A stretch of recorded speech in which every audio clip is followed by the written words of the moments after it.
Hey guys, welcome back to the Dana Dose. I wanted to talk about a topic here today called bone stress injuries. So, sadly, this is common in my clinic and much too common actually in sports and athletics. And not just because I see runners, it's common with runners, but it's common with a lot of just young athletes as well. We're going to talk more about the incident right here in a second. But what is a bone stress injury? So when bones are loaded over time and they can't no longer adapt to or remodel from the stress and the load, we start getting structural changes inside that lead to stress and then eventually fatigue and then fracture. So it's really like a continuum, if you will. This is a paper clip I kind of took out of the drawer, and it's as if you kept like bending and extending and flexing this paper clip, and it started to get that soft spot in the middle from just repeatedly flexing this paper clip. There's going to get an area that becomes too soft and eventually will fail if we just keep doing it. So that's similar to like a bone stress injury. So how do we get these? These are some of the common ways that we get bone stress injuries is training errors. I say a little too much too soon. I've talked before about load and capacity equations.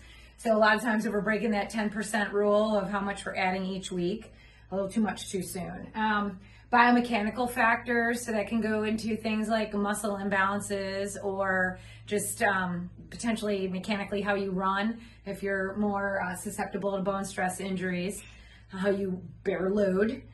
Nutritional and hormonal, so that's a big one right here. If we don't take in enough calories for our training load, we can start to have some deficiencies.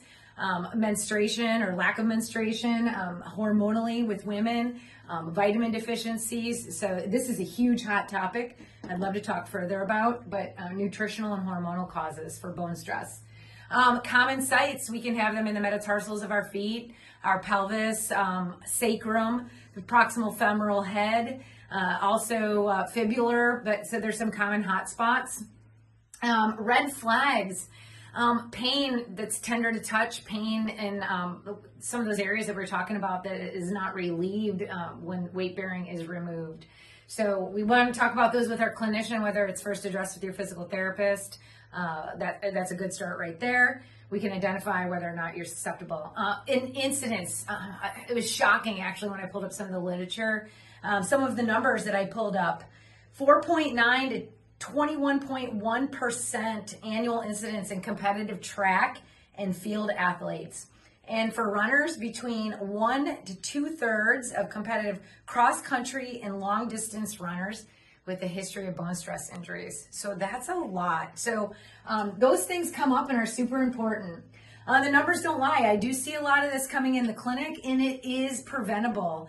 And I want to talk more in maybe future episodes to come of how we can prevent bone stress.